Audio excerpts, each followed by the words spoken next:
Good morning, students. Today we will see the last topic of Unit 12, that is respiration. Okay, so there are two stages of respiration. So first one is external respiration, which is actually breathing, and the second one is internal respiration or cellular respiration.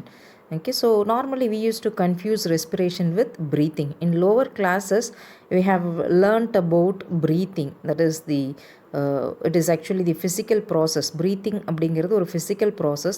அட்மாஸ்ஃபியரில் இருக்கிற ஏர் நம்ம லங்ஸுக்குள்ளே enter ஆகுது, அதாவது அட்மாஸ்ஃபியரில் இருந்து லங்ஸுக்கு போகுது. இது வந்து ஒரு physical process, that is called as external respiration. Internal respiration or cellular respiration happens inside the cell. ஒரு செல்லில் நடக்கிறது.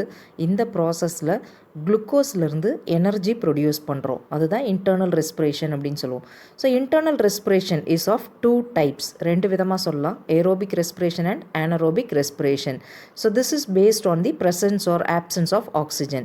So when respiration, அதாவது செல்லுலார் ரெஸ்பிரேஷன், அதாவது எனர்ஜி ப்ரொடியூஸ் பண்ணுற ப்ராசஸில் ஆக்சிஜன் இன்வால்வ் ஆகிருந்தது அப்படின்னு சொன்னால் அது வந்து ஏரோபிக் ரெஸ்பிரேஷன்.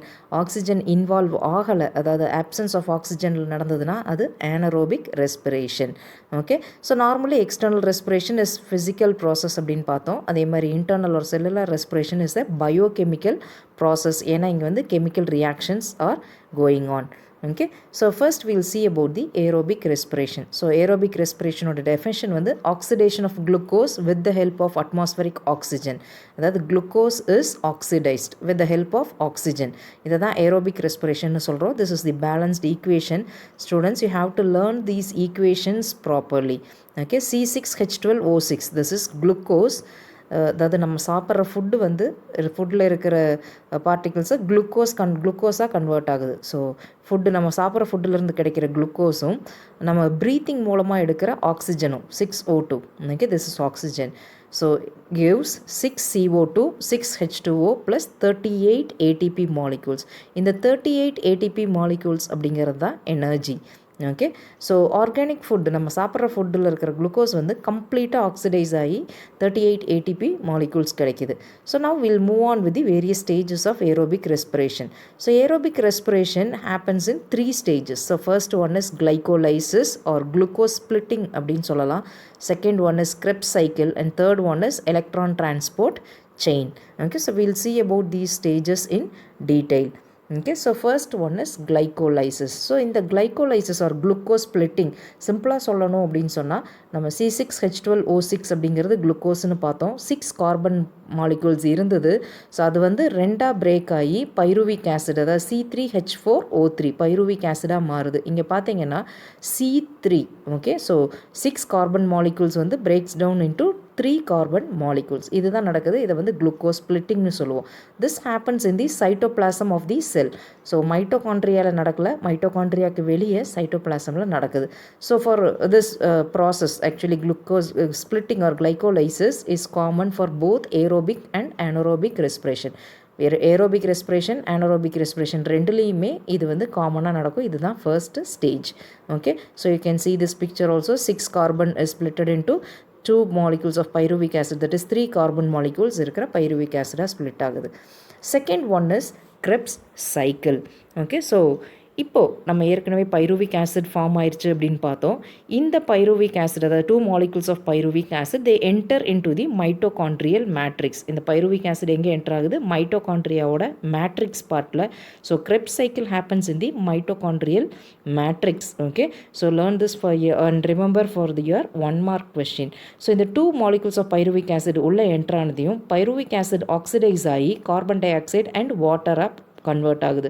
ஸோ இந்த சைக்கிளை we call it as tricarboxylic cycle, acid cycle அப்படின்னு சொல்கிறோம். ட்ரைகார்பாக்சிலிக் ஆசிட் சைக்கிள்னு ஏன் சொல்கிறோம் அப்படின்னு சொன்னால், you can see this Krebs cycle. இந்த Krebs cycleல citric acid is actually the component. Okay, so in the citric acid வந்து we call it as tricarboxylic acid since it contains 3 carboxyl groups, that is COOH. இந்த 3 carboxylic groups இருக்கிறனால citric acid வந்து tricarboxylic acid ன்னு சொல்கிறோம். Since citric acid is involved in Krebs cycle, we call this cycle as tricarboxylic acid cycle. So during this Krebs cycle, okay. So normally இந்த Krebs சைக்கிளில் வந்து NADH2 அதாவது nicotinamide adenine டைநியூக்ளியோடைடும் FADH2 flavin adenine டைநியூக்ளியோடைடும் form ஆகுது. So இந்த Krebs சைக்கிளோட எண்டில் NADH2 and FADH2 are formed. Okay, so third stage, okay, so that is the third stage of aerobic respiration is electron transport chain.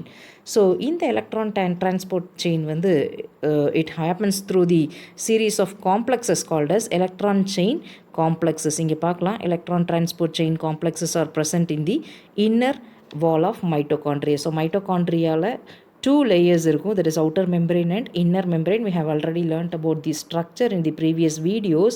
So first வந்து அதாவது glucose splitting happens outside of mitochondria, cytoplasmத்தில் நடக்குது. Second one Krebs cycle வந்து matrix பார்ட்டில் நடக்குது. And third one வந்து inner wall of மைட்டோகாண்ட்ரியாவில் electron transport செயினில் நடக்குது. ஓகே, ஸோ இந்த ப்ராசஸில் in this process NADH2 is oxidized into NAD plus and FADH2 is oxidized into FAD plus to release energy via electrons. எலக்ட்ரான்ஸாக எனர்ஜியை release பண்ணுது. So remember, so previous stage அதாவது Krebs சைக்கிளில் form ஆன NADH2 வந்து NAD ப்ளஸ்ஸாக மாறுது. So அதே ஸ்டேஜில் ஃபார்ம் ஆன FADH2 வந்து FAD ப்ளஸ்ஸாக மாறுது. So both these NADH2 and FAD plus, so NAD plus and FAD plus வந்து they accept high energy electrons and அந்த ஹை எனர்ஜி எலக்ட்ரான்ஸ் எடுத்துகிட்டு எலக்ட்ரான் டிரான்ஸ்போர்ட் செயினுக்கு போகுது. இங்கே எலக்ட்ரான் டிரான்ஸ்போர்ட் செயினில் வந்து so they are used to produce ATP molecules. So ADPயில் drop ஆகிருக்கிற எனர்ஜியை வச்சு ATP மாலிக்யூல்ஸ் ப்ரொடியூஸ் ஆகுது. ஸோ ATP மாலிக்யூல்ஸ் அதாவது adenosine triphosphate is the energy currency of the cell. So இந்த ஸ்டெப்பை வந்து ஆக்சிடேட்டிவ் பாஸ்பாரிலேஷன் அப்படின்னு சொல்கிறோம்.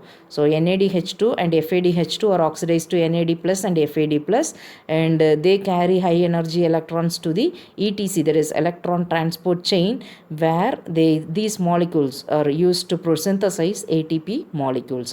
Okay, so in this process oxygen is reduced to water. Okay, so simply, so simple சொல்லணும் அப்படின்னு சொன்னால் you can see this picture. So this is the mitochondria. So this is outside mitochondria cytoplasm. Glycolysis happens outside mitochondria cytoplasmத்தில் நடக்குது. Glycolysis-ஓட எண்டில் we get 2 ATP molecules and second one is mitochondrial matrix partல Krebs cycle will be happening. So Krebs cycle-ஓட எண்டில் வந்து again 2 more ATP molecules are produced and here NAD plus NADH2 and FADH2 are formed and again they are taken to the electron transport chain where 32 to 34 ATP molecules are produced. So totally 36 to 38 ATP molecules are produced in aerobic respiration. Okay, so students learn this properly because this is your detail also. So next we'll move on with the anaerobic respiration. Anaerobic respiration is the simple one which happens without oxygen. Oxygen இல்லாமல் நடக்கிற energy production மெத்தடை வந்து anaerobic respiration சொல்கிறோம். இந்த ப்ராசஸில் glucose is converted into ethanol. பிளான்ஸாக இருந்ததுன்னா குளுக்கோஸ் எத்தனாலாக கன்வெர்ட் ஆகும் ஆர் பாக்டீரியா மாதிரி லோவர் லெவல் ஆஃப் ஆர்கானிசம்ஸில் லாக்டேட்டாக கன்வெர்ட் ஆகும். So the formula for this is C6H12O6 which gives, that is in the absence of oxygen, oxygen இங்கே இல்லை, carbon dioxide and C2H5OH, that is ethanol or lactate is produced along with energy.